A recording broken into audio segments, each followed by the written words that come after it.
All right. It looks like we're live. Thanks to my fancy intro, I think we might have actually done it correctly. But hopefully everybody's ready to go. Let us know if you can hear us and see us. And I have with me tonight Bear from the internet, aka Bear Independent.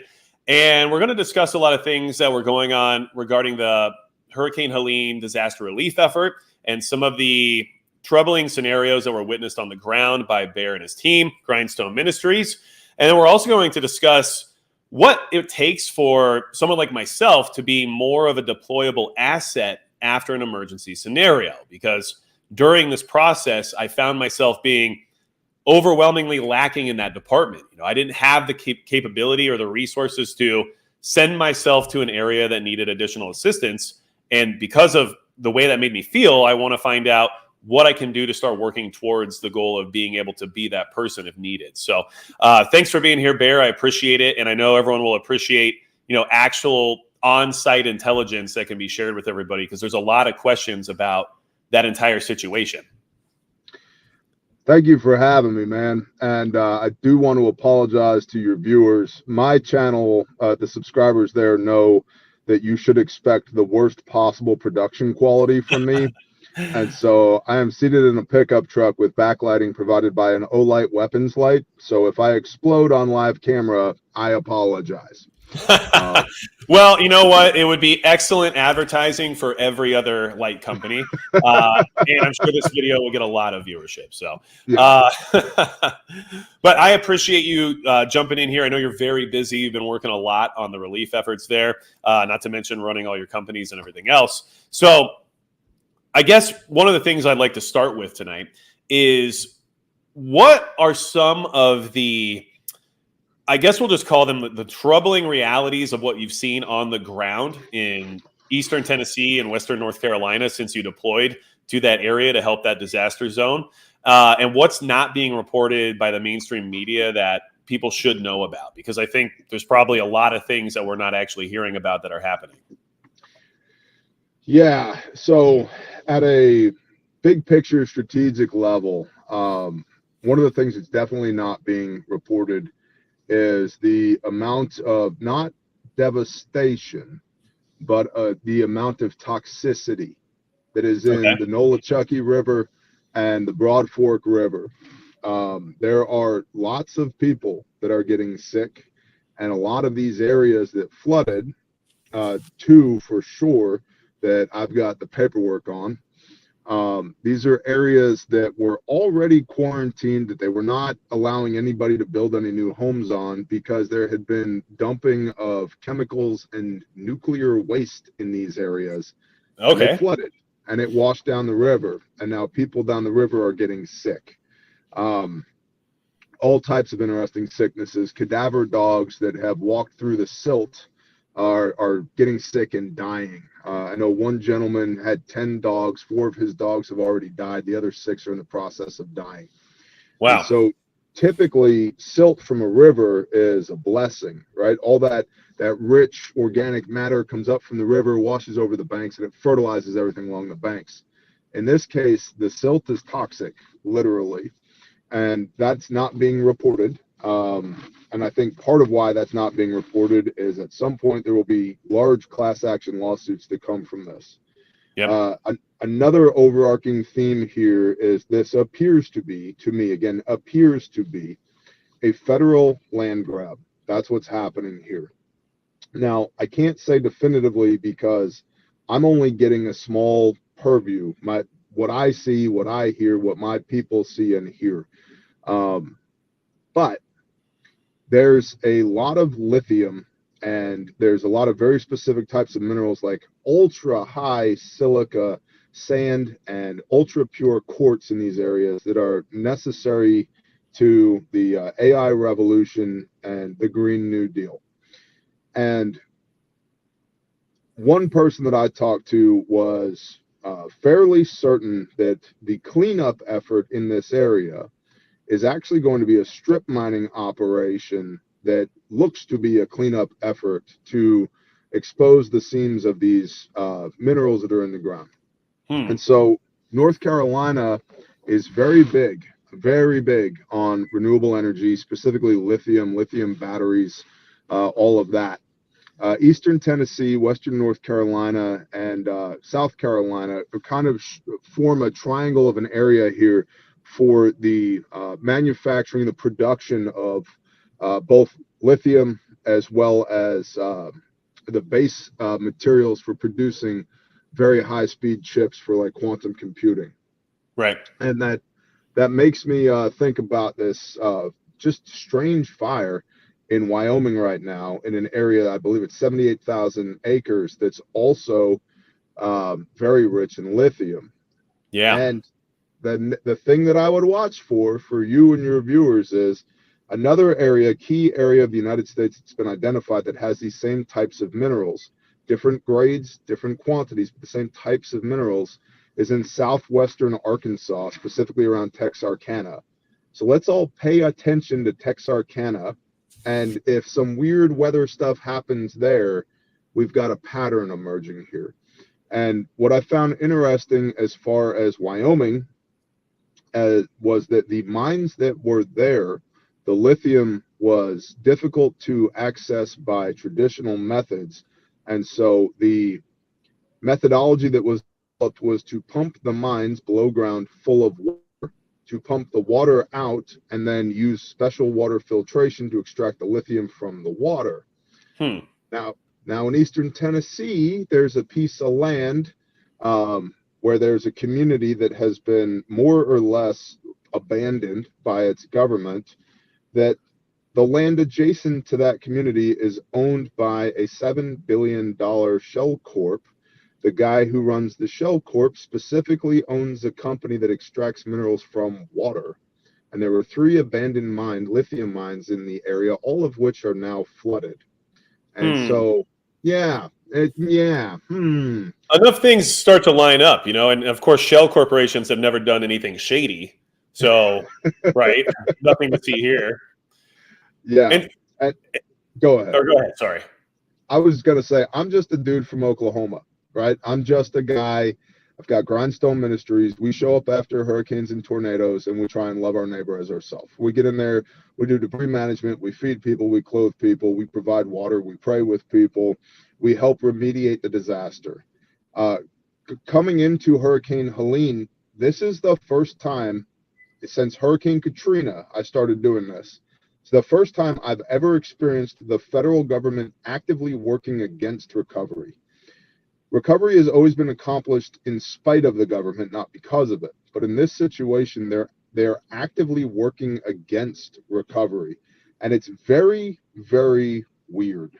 So that's what's interesting is like you said, these are the things that aren't being reported, and of course, I've heard a lot of chatter about the lithium deposits and some of the speculation about why these things are happening in the areas that they're happening. But I definitely barely hear a word about the toxicity of the silt in that entire scenario, the health crisis, the hazard that's emerging in that area because of that. So obviously, risks are willing to be taken by the people who would purposely create a situation like this to benefit in the sense of profit. But you're also telling us that the government, or at least, the federal aid portion of the government, is actively becoming an obstacle? 100%. So they were restricting access to key locations in Western North Carolina. FEMA was. And so remember, this happened. So Hurricane Helene, depending on which part of the country we're talking about, occurred September 24th through September 29th. Okay, it's now October 22nd? And so we're talking 3.5 weeks ago. In the early week to 2 weeks after this happened, a lot of people were asking, well, where is FEMA? What is FEMA doing? And the answer to where is FEMA always in every disaster is there's 3 or 4 of them somewhere, maybe at a hotel in the lobby with a desk set up that if you have a problem, you can come to them, tell them about your problem, and then a month or 2 or a year later, you might get a check from them. Okay, right. That's where FEMA is always. Well, in the early stages of this, what FEMA was doing was effecting a cordon around certain areas like Chimney Rock, North Carolina, that had been wiped off the map. Certain other areas they were not letting people in, not letting resources in, and then in many cases restricting the airspace around communities that were isolated and cut off, that civilians were, including us, were flying helicopter loads into these areas for food, water, thermoregulation, medical professionals as needed. Well, they would designate those areas as military airspace only. And then instead of landing in those areas or sling loading stuff into those areas, they would just do flyovers, basically presence patrols. And that was more to keep people like us out than it was to affect rescue or relief for the people who were inside of those areas. And I've never seen anything like that before. Then you add in the 82nd and the 101st coming in there, and they did muck out some houses.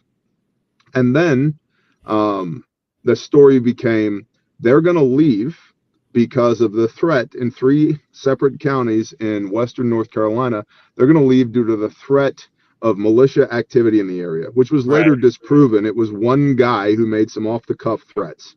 And working in those areas, I didn't see anything that was actually militia. I saw plenty of people like you and me who had a gun on their hip and might have been wearing some Belvilles or some Solomons that looked a little militia-y, but I didn't see any organized militia. I think what happened there was because of the toxicity, the reason given for them leaving was militia activity. It's no longer safe for us to be here. And I think that it's accurate that it's not safe for them to be there, but it's not because of militia activity. It's because of the silt in the water. And I also think nefarious long term, I think one of the lessons they wanted the American populace to learn was, well, if the militia stands up to the 82nd Airborne, they'll just go home. And I don't think that that's correct. I think that, one platoon of 82nd Airborne can wipe out, if they wanted to, and I'm not saying they do, but if they wanted to, could wipe out 500 militiamen. And so there's a false lesson that's being learned there, being perpetuated by the air quote prepper community. 3 dudes in a pickup truck can run off the 82nd Airborne. No, I think that was, they needed a reason to leave, and they came up with a reason to leave without having to disclose that the silt in the water is dangerous, possibly deadly, and that's why they left. Yeah, and they had the secondary benefit of trying to create a false sense of security with people who would be concerned about military action in the future. 100%. So, and that's, obviously we're all very skeptical of anything that the federal government does. It's just kind of part of being, a prepared citizen, right? Without a safe amount of skepticism, then you're just signing yourself up for failure. But you want to believe that there'd be some level of intent to help people on the ground. And it just sounds like, from you, someone who's been there, as well as others who have came back and reported from that area, that's just not existent. And then it makes you wonder, then what's the purpose of these entities? Like, what's the purpose of these bureaucracies? And I have to assume it's similar to, some of these other charitable organizations that love to campaign and raise money, but don't seem to ever have it available when it's needed, right?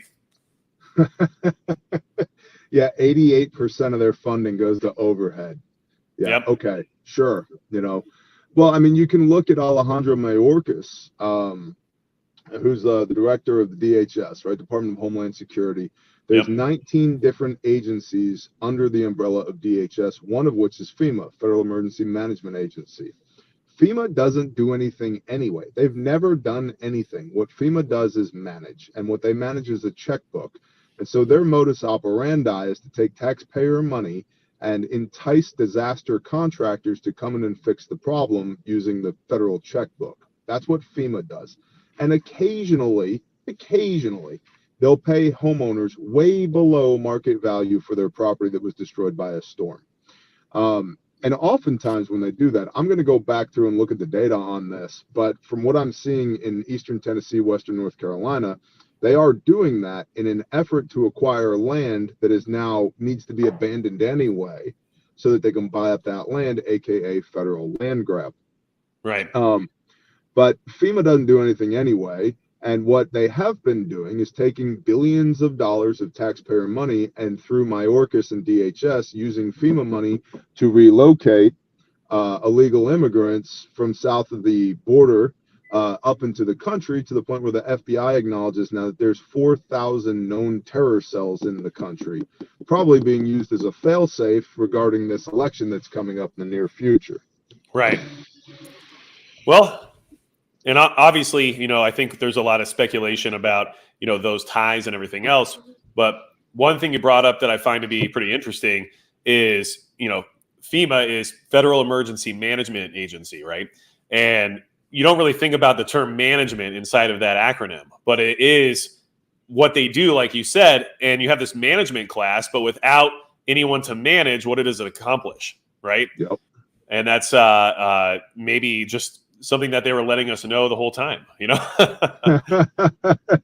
A little truth in advertising that we didn't pick up on until right now. Yeah. I think that's something that we're all becoming very aware of now.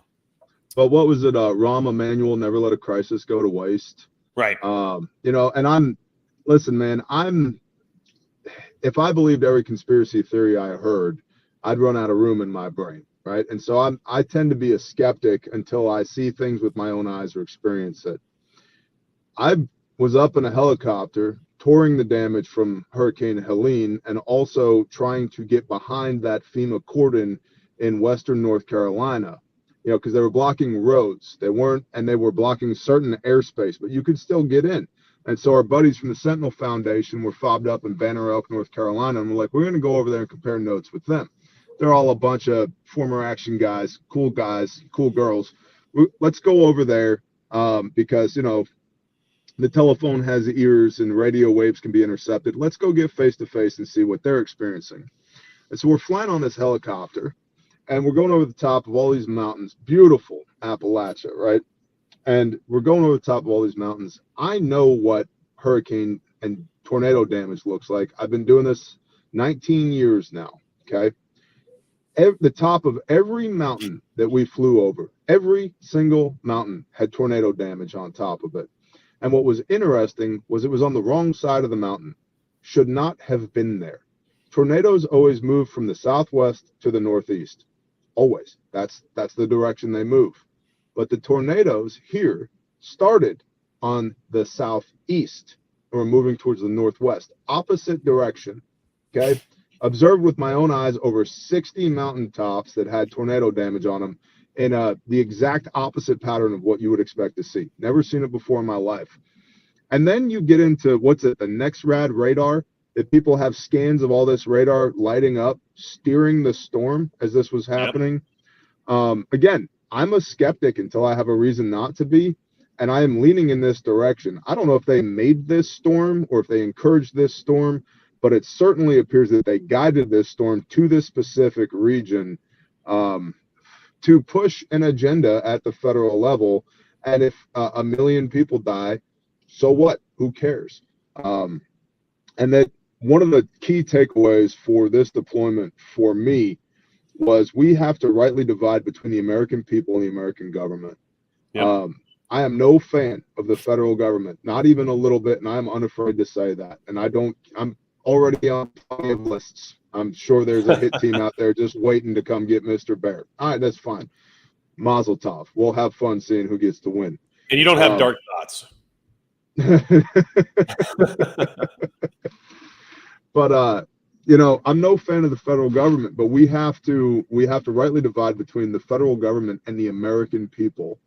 And the resiliency of the American people in Appalachia and the love for their neighbor was just amazing to observe. And I've seen this time and time again deploying with Grindstone in every little town and every major city that we go to. It's there, and it's a beautiful thing to witness. But especially this current political climate, seeing the class of people that showed up to help their neighbor here was just a beautiful thing. I needed that reminder, regardless of how that storm ended up in those mountains. I needed that reminder that the people are fundamentally good.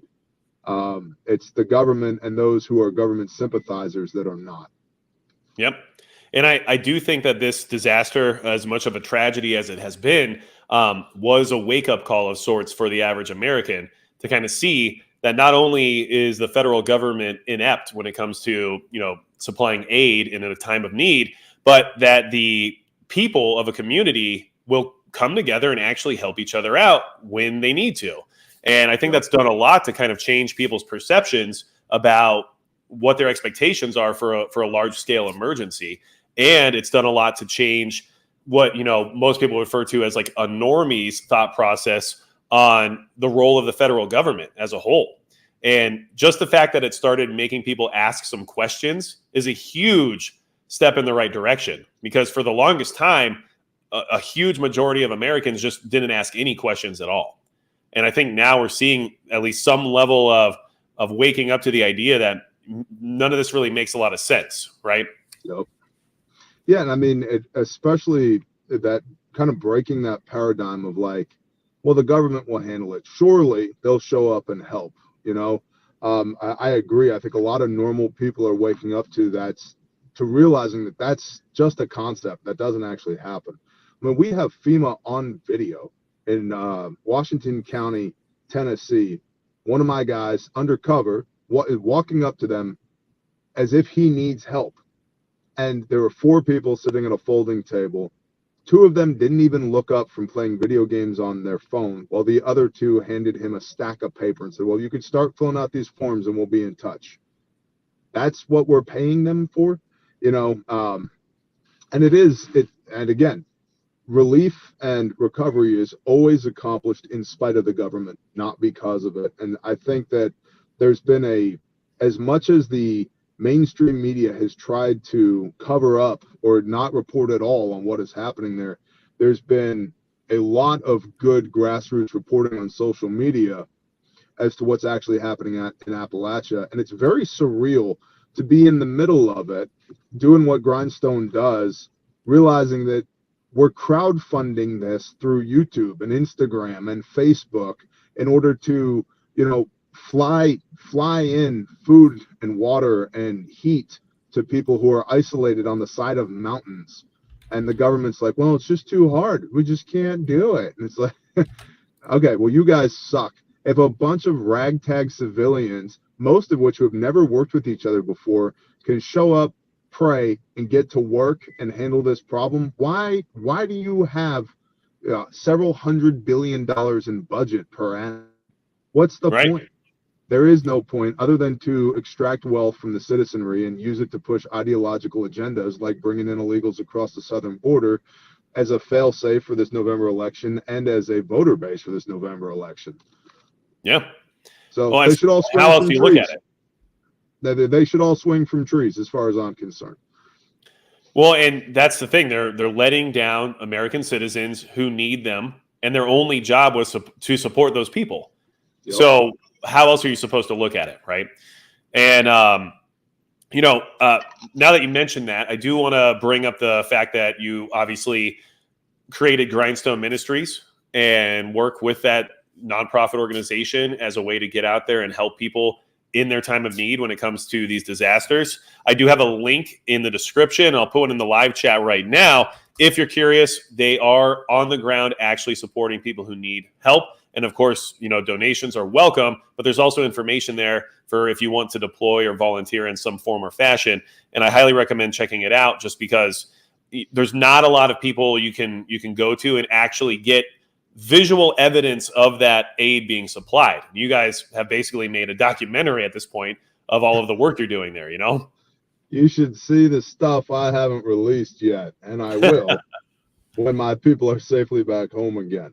And thank you for the plug. I'll tell you this, if you're watching this right now and you have a conviction to assist, and you're clearly into preparedness, right? Because you're watching Magic Prepper and Bear Independent have a conversation. So you're clearly into preparedness to some extent.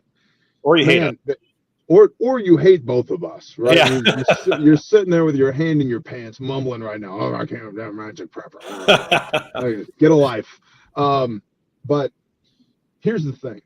You cannot pressure test your systems and your beliefs in a better environment than coming on a Grindstone deployment.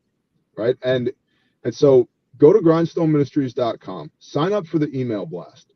We don't sell to you. We don't sell our email list. We don't spam you. That's where the op order goes out when we deploy. All right. So the operational order goes out via email, and it'll tell you where we're going, what to bring, what the scope of work is, what you need to, like, what I'm bringing, what you need to bring, how long we're going to be there for, et cetera, et cetera. The address, contact information, the whole nine. Bring your bug out bag. Bring your sleep kit. Bring the stuff you think you're going to use when SHTF, however you define that, occurs. And come use it in an environment where there is no Wi-Fi. There is no cellular communication. There's no electricity. There's probably not running water, which means there's no flush toilets, which means sanitation is an issue now. There's no lighting. There's no security. Because there's no commo, there's no law enforcement, EMS, or fire. Come operate in like the closest thing to a true SHTF austere environment that you can, to be a blessing to other people. It's a phenomenal pressure test on your kit, but also on your beliefs and your skills. And so I strongly encourage everybody to do it. That's kind of how I got into this in the first place. We've been doing Grindstone for 5.5 years since Hurricane Michael hit Panama City, Florida, 2019, I think. And yeah, so 6 years ago, I'm pretty sure. Yeah, it's been a hot minute. And so I was talking with the Reverend Gilbert Abreu out there, and he's like, Bear, you're a prepper. Bring your prepper stuff and come help people. And I was like, ding, light bulb. And so it's been an honor and a blessing now. We've deployed Grindstone 46 times. And what makes us unique amongst disaster relief organizations is that I'm a federally registered 501c3. So that means I have the same authority as the American Red Cross. However, I don't bill anyone. I don't bill the homeowner. I don't bill the municipality. I don't bill the state. And I don't bill the federal government, which means nobody gets to tell us what to do. And I only work at the direction of the property owner, so I don't get involved in governmental squabbles. I don't care if the county commissioner's mad at the state and the state's mad at the federal government. They're all going to get in the way anyway. I go to the homeowner and I'm like, Mrs. Jones, what do you want? She's like, well, I talked to the insurance man and he says the house needs to come down. Okay, can I take the house down for you? You want me to cut up these trees? How do I serve you? And so it removes all of the BS. And like what happened in Tennessee, some of the local politicians didn't really like us. Well, here's a picture of the executive director hanging out at the governor's mansion. Okay, so the governor's on board with us being here. And even if the governor wasn't on board with us being here, here's my federal paperwork. And so where that would get hairy would be if I was taking FEMA money, but I don't. Never taken a dime from them, not going to take a dime from them because they suck. I don't want to work in their direction. We do what we do in spite of them. And so if you've read some prepper novels and you're like, what is it like to live out of a rucksack and operate parallel to, but not with the government authorities in an austere environment where the political winds are shifting and I don't quite understand what the soft power looks like around here, and I have no area familiarity and it's just me and my stuff and some guys I just met, that's what Grindstone does. And we're really freaking good at it. So no, that's awesome. And I think you're right. I mean, it's the closest thing you can get in a somewhat controlled environment to experience that type of situation, and also test out all of your skills, your gear, and everything else. Someone did ask in the chat. M asked, what types of things do the victims of Helene need at this point in time, just based on like where we are right now in the timeline, I guess. So there's always that's a good question because there's patterns to all this, right? First, it's search and rescue, med call, then food, water, shelter, thermoregulation, right? And then it starts moving into longer term needs. And so right now we're looking at like camper trailers, fifth wheel trailers, wall tents, dwellings, because entire neighborhoods, entire cities have been wiped off the face of the earth. And then thermoregulation as well, like heaters, kerosene heaters, small propane heaters like buddy heaters are good to go. And then obviously the fuel to fuel those things. And then longer term, like Grindstone is going to be doing a handoff to ASP, which is the Appalachian Service Project. Grindstone is a relief agency. We're not a recovery agency. And relief is the immediate aftermath of the storm for the preservation of life. Recovery is the rebuilding after that. And every project, every storm, every deployment turns this corner where we go from relief to recovery. And we're starting to turn that corner now in certain areas. Some other areas, the work is still ongoing. And Grindstone will be on the ground through the end of October in these areas. But what the people who are still there need, the residents still need right now, is some type of shelter and thermoregulation. They've got food, they've got water, they've got the medicine squared away. I mean, Refuge Medical had to speedball a field hospital out there, which was cool because that's another good pressure test because the hospitals were underwater and mud. It's like, hey guys, can we ship a hospital today?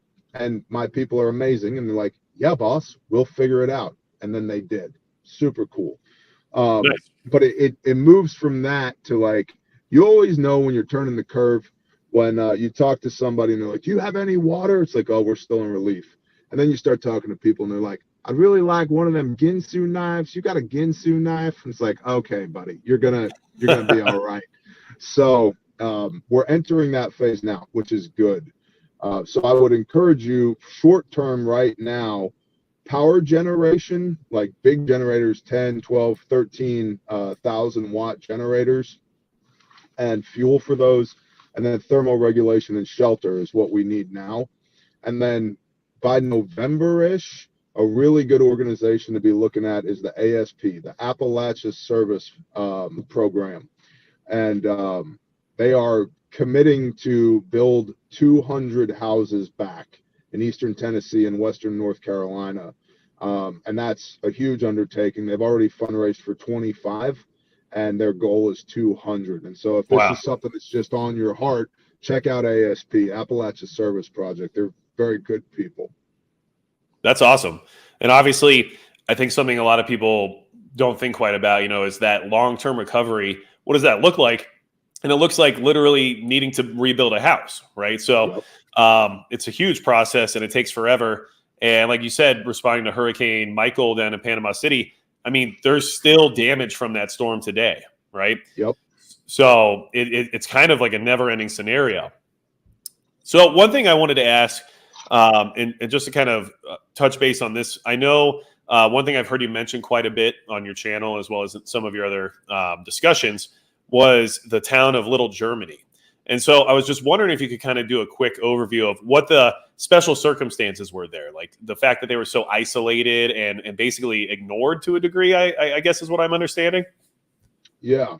So Little Germany, as I understand it, had about 70 homes before the storm hit. And we've been in contact a lot with the people of Little Germany. And so I tell you this story not because I want any credit from it, or I'm not looking to promote anything that Grindstone has done here. These are lessons learned as far as from a preparedness standpoint and as far as interacting with your governance is concerned. Because the people of Little Germany are amazing.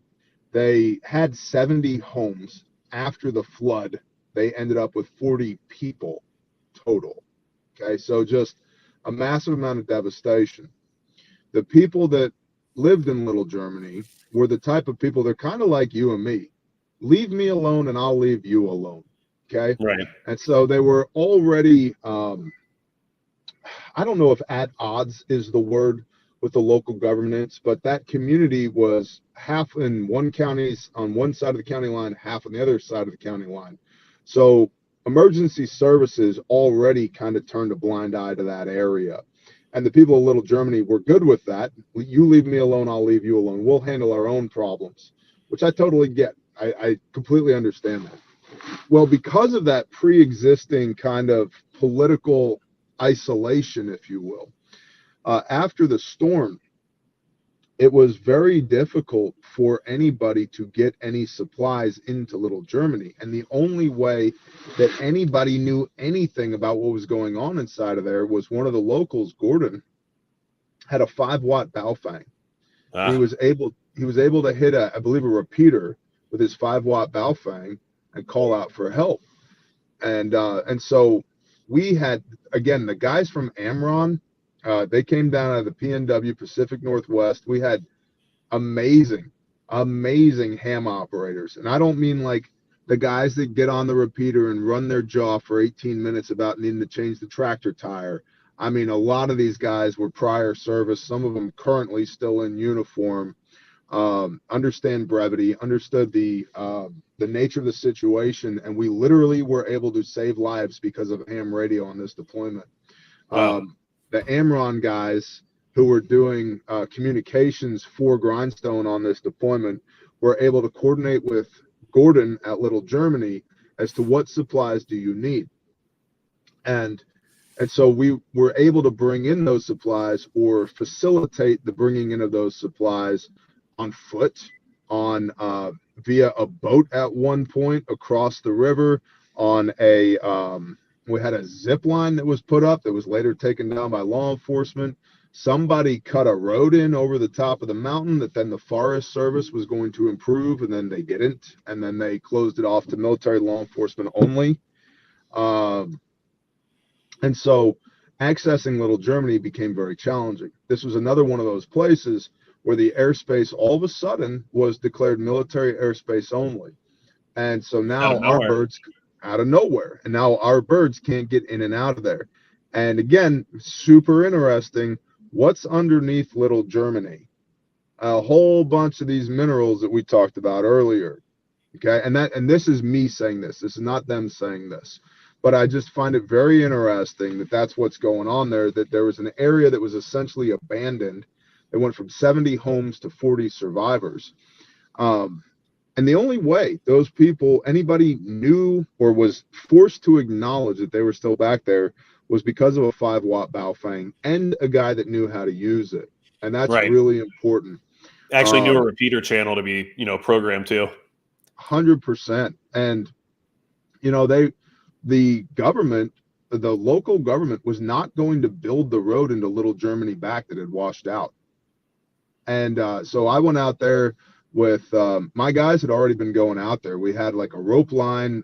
There's a local guy, Kelvin, local national, amazing young man who does rope access. He has a rope access business and put in ropes along the river so that you could traverse this goat trail to get in there with rucksacks full of stuff for the people of Little Germany. And we were going in and out that way. And so I go in that way with Jared from Guns and Gadgets and Johnny B, and give them a little tour. We filmed it, and then all of a sudden TDOT, Tennessee Department of Transportation, is hot and heavy on we got to rebuild the Little Germany road. Okay, well, anyway, they finally got the road to Little Germany open, which is cool, but the jury is out on whether or not they would have ever built that road to those 40 survivors back without somebody shining light on the fact that it existed in the first place. Right. Because the official line was they were going to abandon the road. There's 40 people who live up that road, and we can't land a helicopter here now. And the river's polluted, and the Forest Service road that went up over the top of the mountain has now been declared law enforcement military only. It was just, how do you, and that's one community of hundreds like this up in the hills. And so, Grindstone typically does, when we do disaster relief, typically what we do is debris management and saw teams.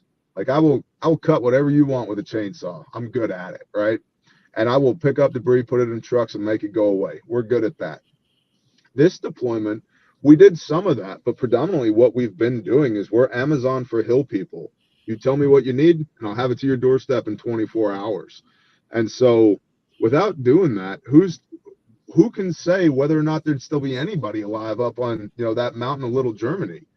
So it seemed like they were more than willing to leave them isolated. It seems like the plan was to leave them isolated, right? And then what happens. So and so just out of speculation, because I like to do this sometimes, but do you think that these agencies are operating without the concept of what social media actually can provide, and still operating under that idea that they can just do things without anyone noticing? Is that what's going on, I think so. So this is, let me try and order my thoughts on this answer. Sure. I think part of what they intended to happen in this area, specifically I'm talking about Eastern Tennessee, Western North Carolina. I know this storm hit 5 states. I wasn't in 5 states. I was in 2. And so I'll speak to what I know there. I think there was an intentional effort to limit communications out of there, because one of the ladies, I'm currently doing Sukkot, Feast of Tabernacles, where you camp in the woods for 8 days because God says so. One of the ladies of my assembly here is she works for Tesla, and a friend of hers is Elon Musk's personal secretary, as circumstance would just happen to have it. So we need a bajillion Starlinks, and we need them right now. And so we already ordered a bunch of them. They're shipping them to us. And so we reached out via this lady and said, hey, expedite. I got to have them right now. They're like, awesome. We'll send you these and a bunch more. They were getting turned away, couldn't deliver, not possible. And so I think, and again, I don't know, but boy, do I think that it was intentional that there was a media blackout in this area because there was no communications, and all of the power's out in this area. So that means none of the cell phone towers work, which means people can't hit TikTok, can't get Instagram, can't hit Facebook, can't hit YouTube and say, hey, this is what's really happening here. But everybody has video of this. One of my guys has video of FEMA in a minivan with 60 Minutes pulling up to another crew that was working. A bunch of guys get out of the minivan, act like they're working for 5 minutes while 60 Minutes is recording, and then everybody gets back in the minivan and drives away. Wow. Like, once the stuff really starts coming out here, they're done for. And so I think they intentionally tried to have a media blackout, but the internet is undefeated. I mean, One of the first things we smuggled into Little Germany was a Starlink. That was intentional. And so I'm not a gigantic Elon Musk fan. I mean, I don't like the idea of putting robot parts in my brain. That just makes me a little concerned. But I'm telling you, I would love to sit down and have a glass of whiskey with the guy and get to know him better. And without Starlink in this situation, Starlink and small solar systems, like we got Signature Solar hooked us up with a bunch of equipment. And I'll just say, of all the different small solar generator manufacturers, of everybody I reached out to, including people that I had pre-existing relationships with, Signature Solar is the only one that got back to us. And I walked up to him at Self-Reliance Festival in Camden, Tennessee, at SOE headquarters, looked him in the eye, and I said, I need everything you have on that truck right now. And I said, okay, we'll make it happen. And they did. And so we literally, and Sean from Hack My Homestead, it's just an absolute killer of a brother. We literally we put together this concept. If we compare a small solar generator with a Starlink and a ham radio, now we have commo. And so we started taking these systems and dropping them off in different places where we begin to get disaggregated commo and then link them all together. Going back to our Amron guys, our repeater frequency that we had up, I was 4.5 hours away driving home from that deployment, and I could still hear our guys talking on repeaters. Wow. Right. And so we got commo back up pretty quick.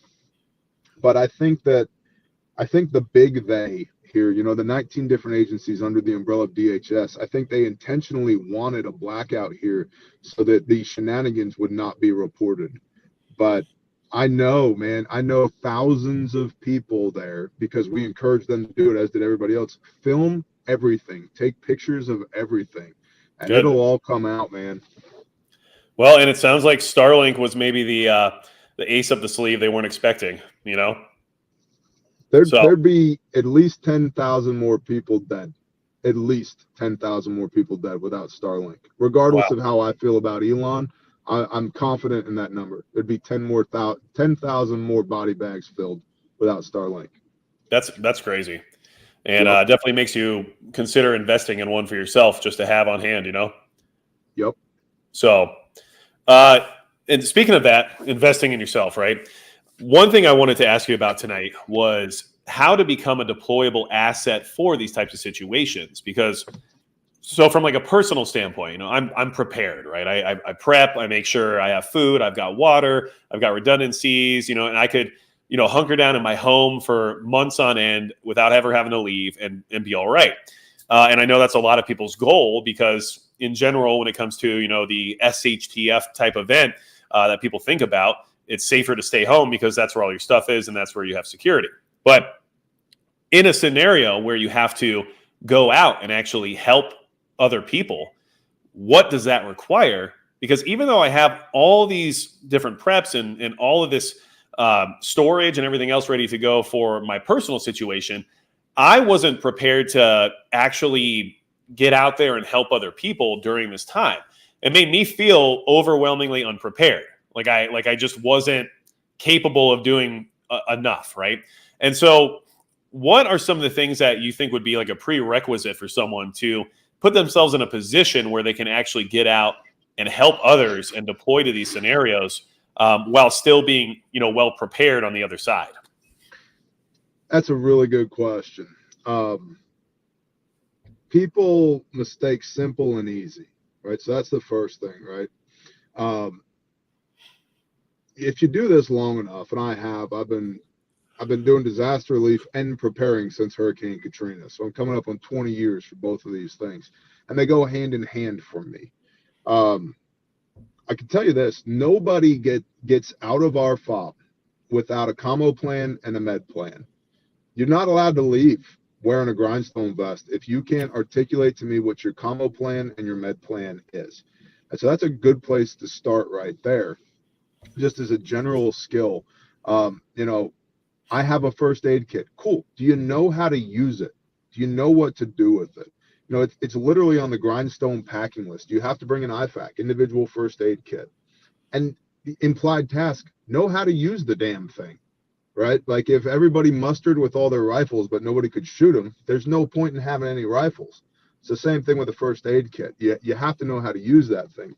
And specifically in Appalachia, some of the sites we were going to, because of the topography and the impact on the infrastructure, were 2 to 4 hours away. And so you got to have a commo plan because there's no cell towers. There's very spotty Starlink, which means you got to be able to touch a repeater and report back to base, because if you have a problem, I need to send a helicopter to you, right? And so lots of people have one of these. Lots of people have a radio. Very few people actually, especially in the prepper sphere, actually know how to use one of these. Yep. And so I would recommend for sure learn radio stuff. And my favorite resource for this is Evan at Radio Made Easy. Okay. Go see Evan at Radio Made Easy. He has lots of really good content. He sells pre-programmed radios. He does live classes. He's doing a class at Refuge sometime in the near future, but he also has a bunch of other classes all across the country. I think it's called Zero to Hero. And you come knowing nothing and you leave with a ham license. And so definitely commo, and then med plan, right? You got to have the stuff and know how to use the stuff. Obviously, I'm CEO of Refuge Medical. I'm partial to my stuff, but just quality first aid kits, you have to have those and know how to use them, because if you cut yourself with a chainsaw up on the side of a mountain and you don't get a tourniquet on it, statistically, you're going to die. Yep. Because there's no 911. You can't get up the road. The ambulances are flooded. We're sending a helicopter is what we're sending, right? And then the other thing too is to understand that while Grindstone predominantly does debris management, that's really what we do. We clean up the mess. I view myself as like a surgeon, right?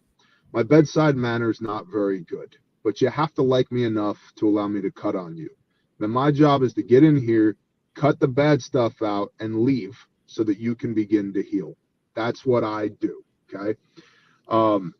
But to support that, and there's a huge prepper lesson in this too. Everybody wants to be the pointy end of the spear, but the tooth to tail ratio is somewhere between a 10 and 15 to 1.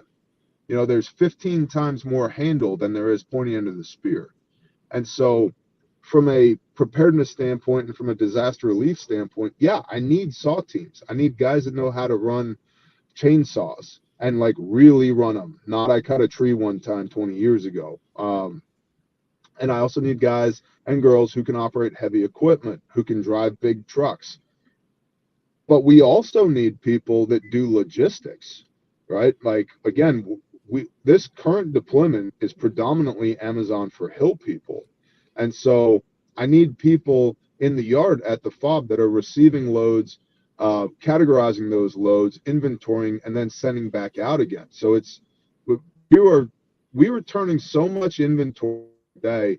We're unloading somewhere between 4 and 8 semis a day, and 3 to 5 dozen enclosed trailers a day of resources that are coming in, and then turning around and going right back out again.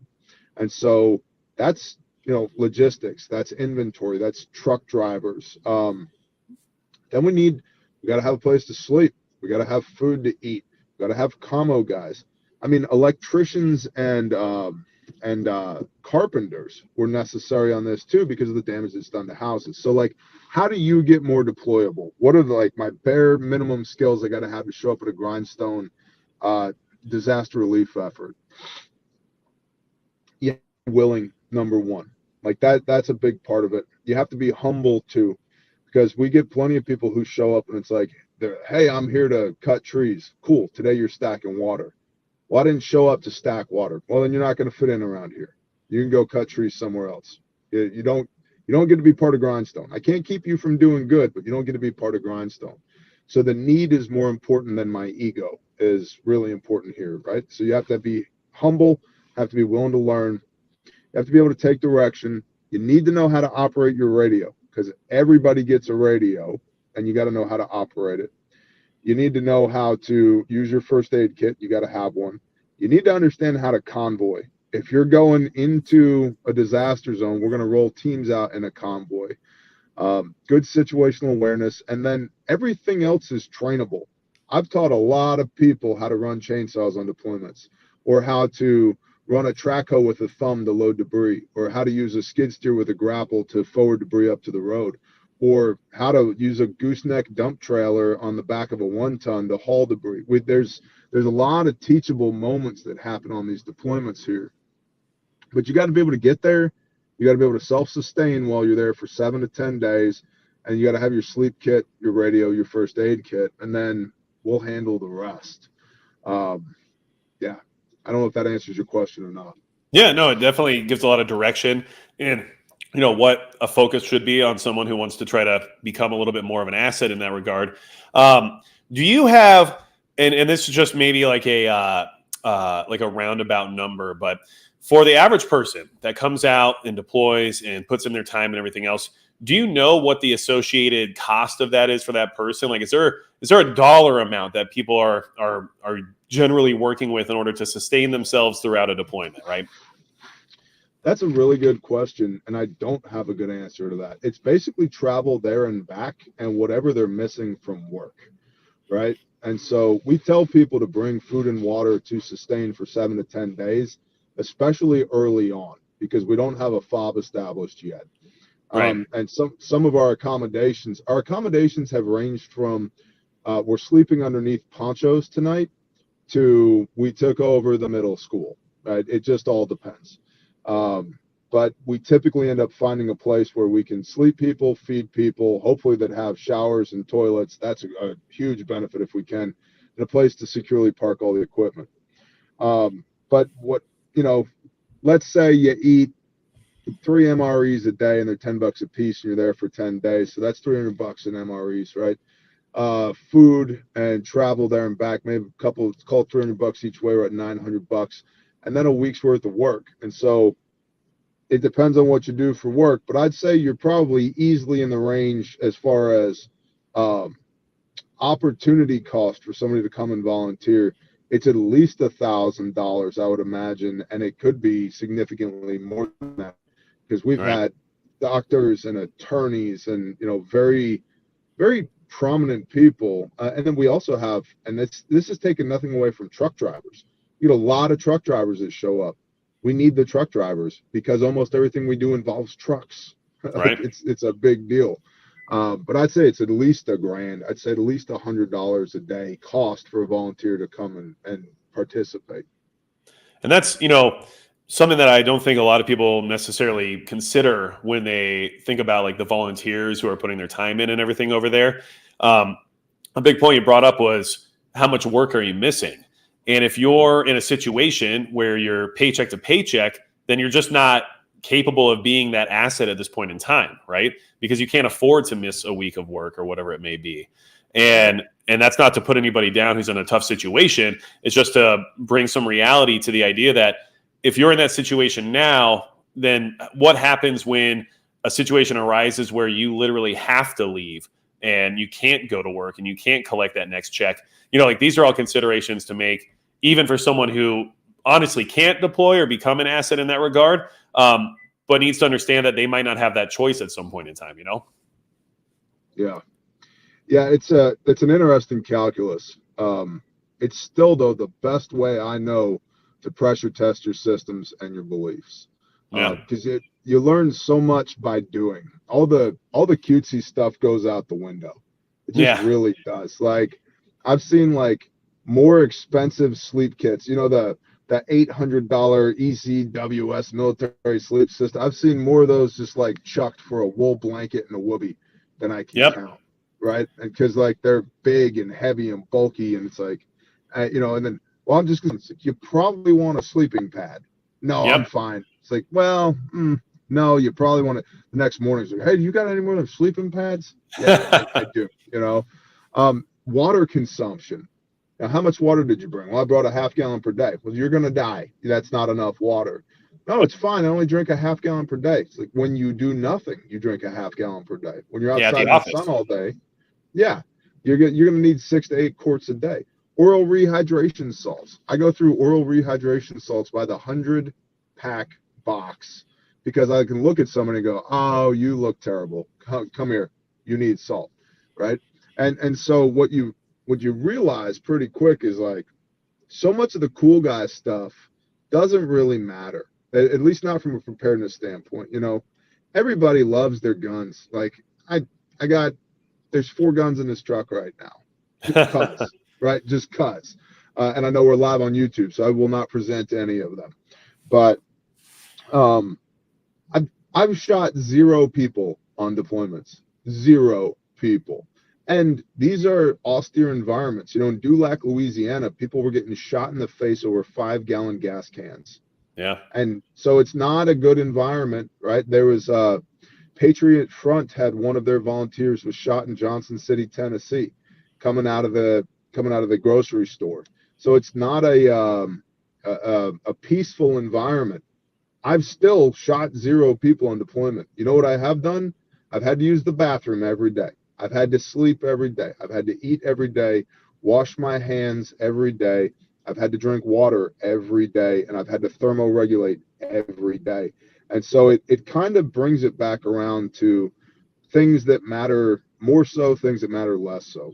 I think we should have the ability to project force. I'm a huge proponent of the Second Amendment, but it doesn't fix everything from a preparedness standpoint. I think too many people hyperfixate on that, and they burn thousands of dollars, tens of thousands of dollars on stuff that's never going to matter at any point anyway. It's like you could take what your 338 Lapua Magnum sniper rifle cost you and turn that into a rainwater catchment system and be way better served with that instead.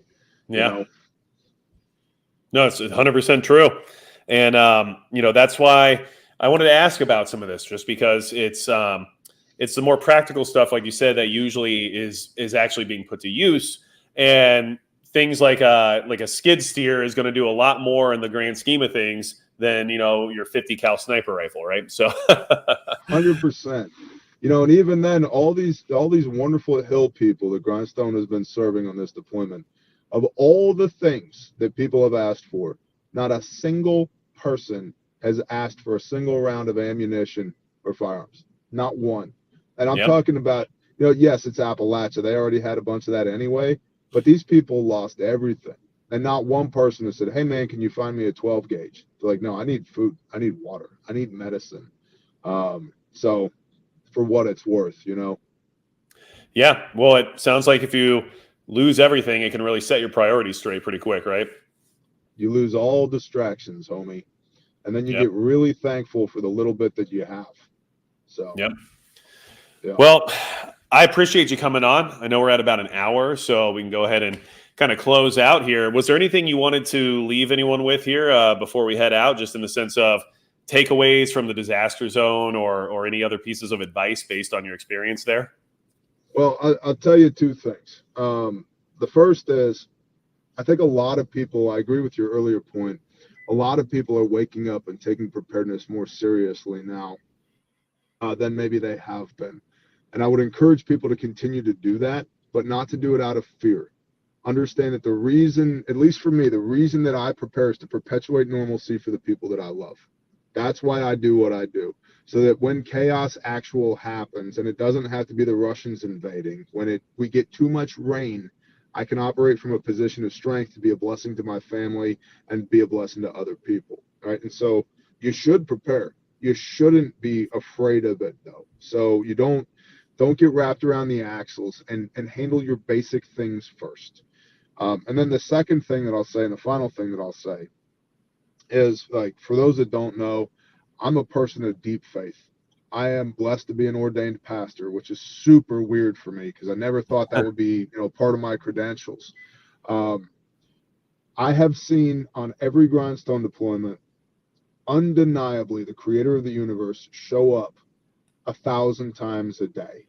And it is just such a wonderful reset from a standpoint of faith when two super quick stories. Had a guy show up, one of my guys, he's like, boss, there's 100 people that lost all their homes. They need everything. We need to get them set up with tents and sleeping bags. I was like, that sounds great. Let's do it. He's like, yep, okay, except we have no mattresses. I'm like, okay, we'll just ask Dad for mattresses. I literally wrote on a whiteboard, we have everything we need already. If you can't find it, just ask Dad. Okay. And so I was like, we'll just pray. And so we're walking around behind these semis full of stuff that has to get unloaded, and there's a 24-foot box trailer backing up. The guy hops out, and I say, hey, what do you got? Because I got 104 mattresses. I just came in from Michigan. I said, don't even unload. Just take them over here, go see Amanda. Boom, handled instantly. And then the other little story I'll tell you was a woman who had been stranded for like 10 days in this community, and there was another guy who was going to delete himself. He'd given up on life. Older guy, no power, and he just had enough. And she's like, I got to get this guy a generator so he doesn't delete himself. And we'd sent 22 generators out that morning, and we were out. And so she starts crying. My guy that she's talking with is like, hey, listen, we'll just ask Dad for a generator. And so they pray, and he asks for a generator. Guy comes roaring into the yard in a little Toyota Tacoma from Florida. He's like, I got a generator. I knew I was supposed to bring it here. And yep, yes, you are. Ma'am, here you go. Here's your generator. Everybody starts crying even more. And that happened 1,000 times a day. And so I think it's, whether you're a person of faith or not, understand, and there's no coincidence. And all things work together for the good of the Father's people and those that love him, right? And it's just amazing to see how much you can get done with very little, and how much he'll just show up and show off. And so, yeah, like, don't lose hope. If you have, you already have everything you need. If you can't find it, ask Dad, and he'll tell you where it's at. Yeah. Well, and it definitely seems like being in a disaster zone is a good time for you to remember your faith, right? Quite a bit. I do want to say, all the advice you gave me tonight, I really appreciate it, because personally, I am going to work harder on being someone who could be a deployable asset in the future. And luckily, I think a big part of that is having community and having people around that can actually support you in those times. And I do want to say thanks to ND Prepper 87, CJ. He's in the chat tonight, and he's the local comms guy. And I'm going to be relying on him to learn more about comms and trying to get everything figured out with ham radio and all those things, because of how important it has seemed to been for, your experience as well as everybody on the ground there. So, those are the people we need in our network, people who can actually, help lift each other up. And that's, there's no way you can go deploy or be an asset to your community by yourself. If you're, what's the point of that? You need other people to help create a scenario where you feel secure with leaving your area, Yep. 100%. So, Yeah. Well, it's been really great having that chat tonight. I really appreciate it. And obviously, Grindstone Ministries, if you guys want to support that, please do. It's very important that people get what they need there, but it's also important to support charitable organizations that actually go there and do what they say they're going to do. And if you want evidence of that, I mean, just look at their YouTube channel or look at Bear's YouTube channel. It's right there for you to see. These people aren't just making it up, but you would be, pressed to find some videos from the Red Cross of them doing anything similar right now, I would assume. So, thanks again, man. I appreciate it. And hopefully we can do this again soon in the future. Bless you, brother. Thanks. Thank you for the opportunity. I enjoyed it. Yeah, of course. All right. Thanks, everybody.